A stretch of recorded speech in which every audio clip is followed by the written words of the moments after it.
Good evening. This is Toothless Vape Reviews, and tonight I will be doing the Wednesday night vape news. And right in my front page, putting it in for search on the vape news, I've got three stories. The first story is former FDA Chief Gottlieb. We struck the wrong balance on e-cigarettes. Yeah, big surprise.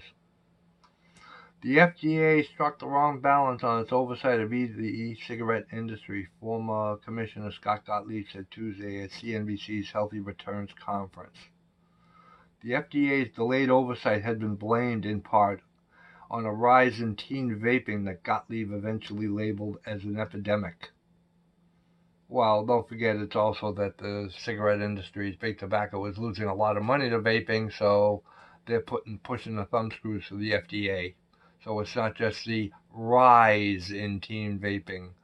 I don't think it's as bad as they say it is. But if they can get people to believe it, well, I don't think they should be. I think they should be looking at digging a little more than looking just at the FDA. Story goes, the Food and Drug Administration struck the wrong balance in its oversight of the e-cigarette industry. Former Food and Drug Administration Chief Scott Gottlieb said at CNBC's Healthy Returns Conference Tuesday. While Commissioner Gottlieb championed e-cigarettes as a way to help adults stop smoking, the agency's delayed oversight has been blamed in part on a rise in teen vaping that Gottlieb eventually labeled an epidemic. Well, I think that, and I've heard a few e-cigarette companies got together in 2015, 2016, and tried to figure a way, in secret, how do we get teens to start vaping? How can we get them to vaping? And I think they did it, and Juul is leading the charge on that. What's 75% of the market is Juul. What do kids vape? Juul. And I think it's Juul's fault. And now they're going around to different stores, sending secret shoppers in, making sure everything's done right. Well, I don't think they have the power to do it, and I don't think they should be doing it.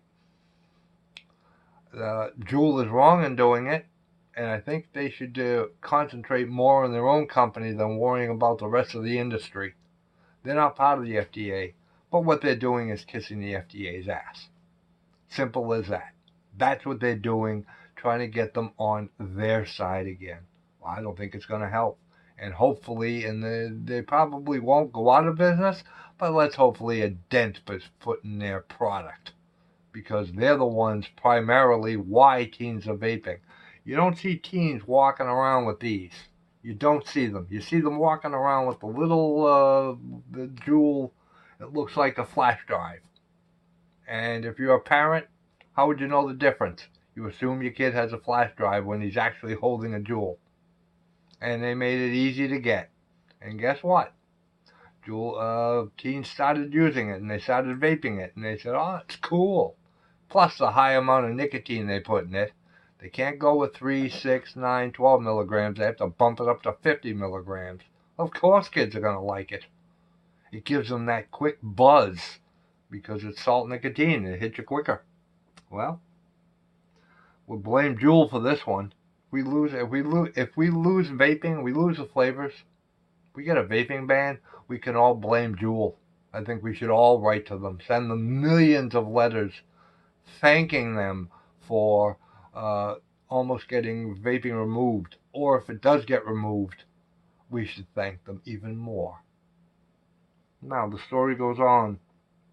One of his worst days as commissioner came last summer when he received data from the annual National Youth Tobacco Survey showing a spike in teens using e-cigarettes, he told CNBC's Meg Tyrrell at the conference.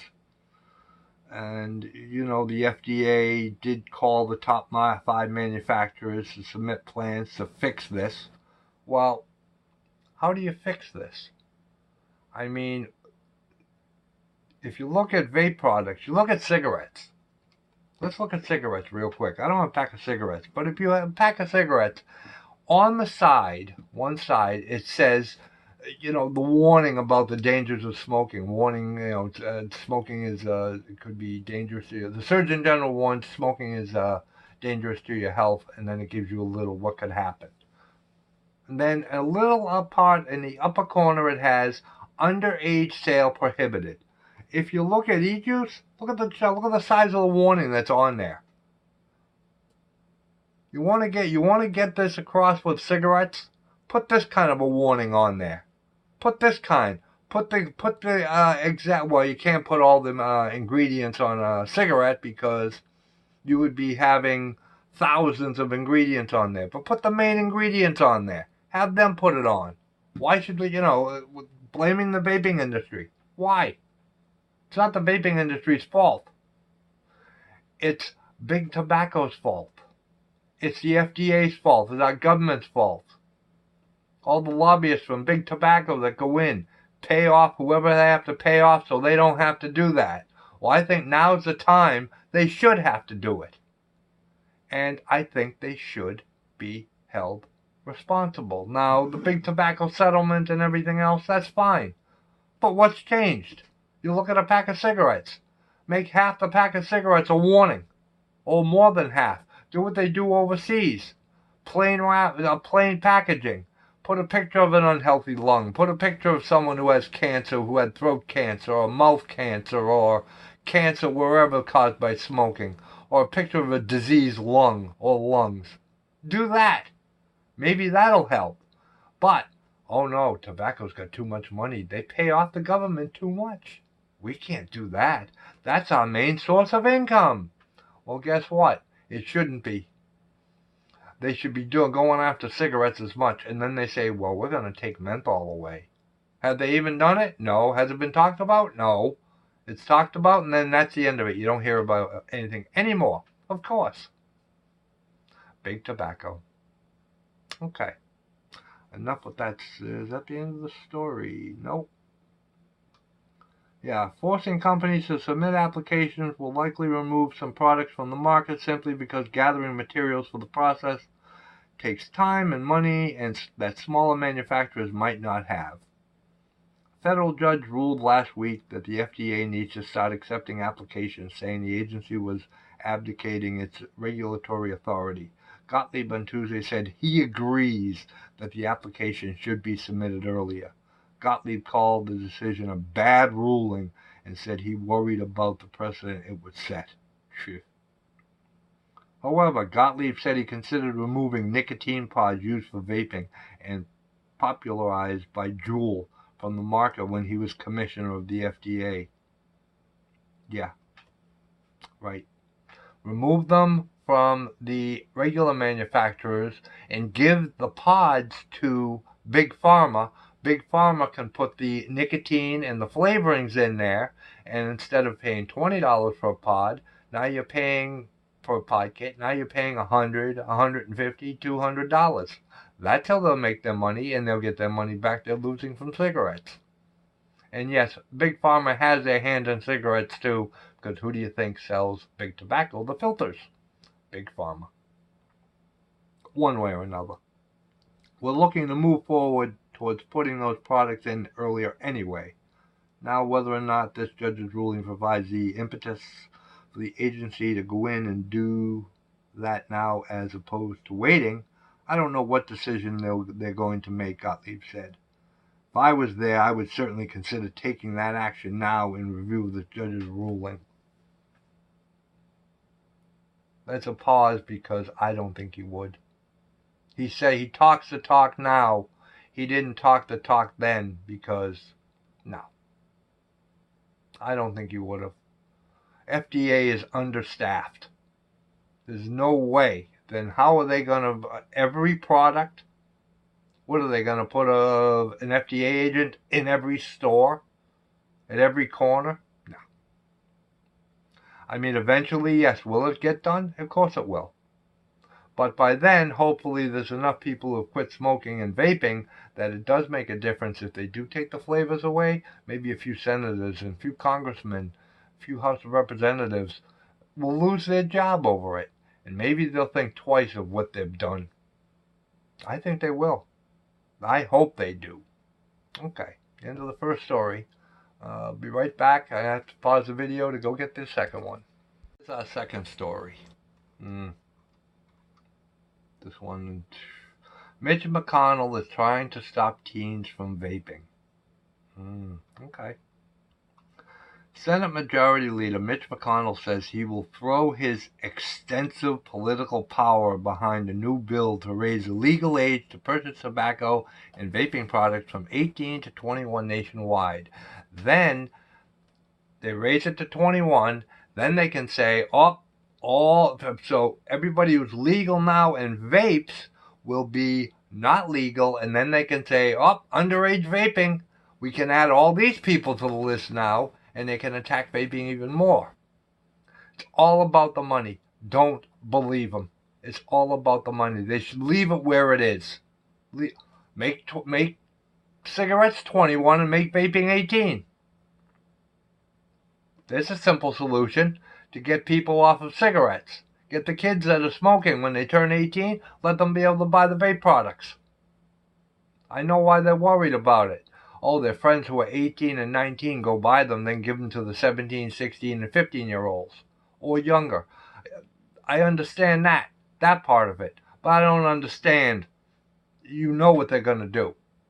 Now it's 21. No, 20, 19, and 18 will be added to the underage vaping, and that's another bit of ammunition they have against the vaping industry. Will you hear that these people are underage smokers? Nope, you won't hear about it. You might hear a little bit, but you won't hear a lot. They have lobbyists. They're more for the vaping. They're going after everything lately is vaping, vaping, vaping. Do you hear much about smoking? Nope. Why? Because smoking makes them tax dollars. They can't tax a vaping, or at least they can't tax it based on smoking is bad for you. Well, smoking will kill you, and it will kill you. Smoking does cause cancer. Vaping doesn't. Vaping is a healthier, much healthier alternative. Much. But what do you get? Now you get more ammo for underage. On the Senate floor Monday, McConnell called the popularity of vaping a completely new public health epidemic that has concentrated with teenagers. The health of our children is at stake. This is why I will make enacting this legislation one of my highest priorities. Yeah, and he can get people back on smoking. They get the tobacco, they get the money back in on taxes, and his pockets will be relined with even more money, just like before. His bill, the Tobacco-Free Youth Act, would force all states to pass laws raising the minimum age to purchase cigarettes, vaping pens, and other tobacco products to 21. The current federal minimum age is 18, though some states have already raised their minimum age to 21. McConnell is an odd choice to sponsor a bill cracking down on tobacco sales, as his home state in Kentucky has a long history of tobacco farming, and despite steep declines, the industry is still worth about $300 million per year. His co-sponsor, Democratic Senator Tim Kaine, comes from Virginia, where $87 million worth of tobacco is farmed yearly. McConnell himself acknowledged he might seem like an unusual candidate and trumpeter for such a cause, but while cigarette smoking has been a long-term decline, vaping is on the rise. CDC research showed a sharp spike in e-cigarette use in recent years, and that 20% of all middle school and high school kids vaped in 2018. When teenagers use tobacco, they're quite literally altering their brain's chemistry and making them more susceptible to addiction, said McConnell. Why didn't they do this back in the 90s, 2000s, when they knew everybody was smoking? Why? Because it's money in their pockets. They can't blame vaping on all these health problems. Smoking they can. Now take away the vape, back to smoking. They don't care about the adults, it's more the kids. Well, it's not about the kids. My opinion, it's more about lining their pockets. Let's see. On a daily basis. Yeah. McConnell has immense influence and the power to put his bill to a vote whenever he pleases. A previous version of the bill introduced in the Senate gathered bipartisan support. Well, there you have it. Now they can say everybody underage, which will include everybody who's vaping now. So what do they think is going to happen when they raise it? They think everybody's just going to quit a snap of the fingers? No. Now they'll be able to say, look at all the underage vaping. Oh, we can add it and make it look worse for you. Make it look bad for you. It's all about the money, Mitch. That's all it's about. And nothing else. And you know it. Okay, end of story number 2. Different story than I was going to read, but it's about Juul. This was back in October 30th, 2018 it was published. The country's biggest vape company tried to fix a problem it created by shopping around a vaping prevention program that encouraged mindfulness and mediation as an alternative to e-cigarettes. Juul offered a number of schools and public school systems stipends of as much as $20,000 to adopt a vaping curriculum to be taught by Juul consultants, according to information from multiple school districts reviewed by BuzzFeed News. The ill-fated curriculum, which Juul pulled in mid-May, recently came under fire in an article published this month in the Journal of Adolescent Health that claims Juul failed to emphasize the harms caused by flavored pods and omitted information about how the e-cigarette industry markets to teens. And Juul markets to teens. So see, they have now just proven that Juul was marketing to teens. And they're 75% of the industry. So guess what? They just said it. The e-cigarette industry, and which means and Juul.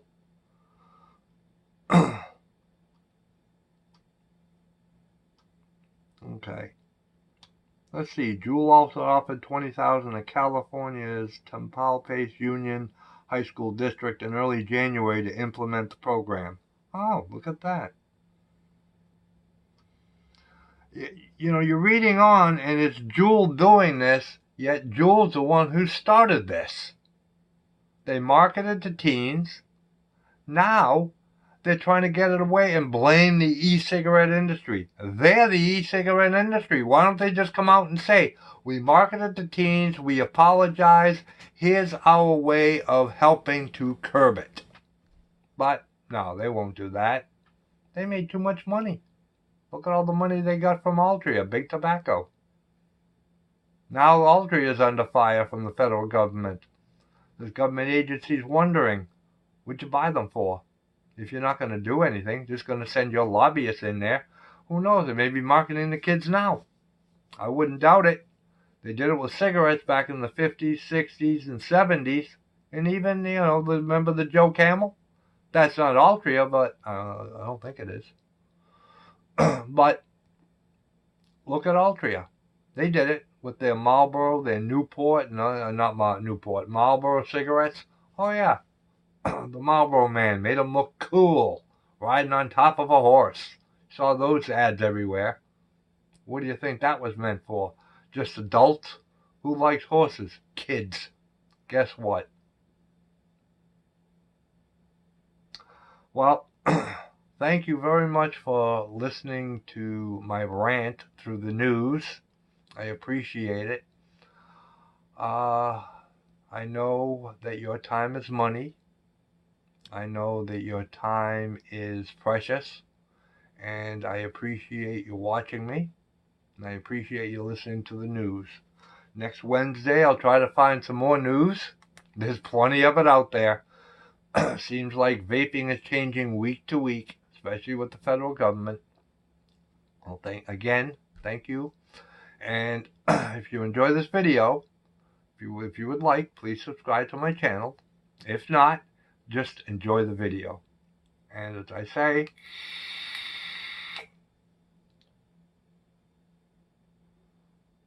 vape on.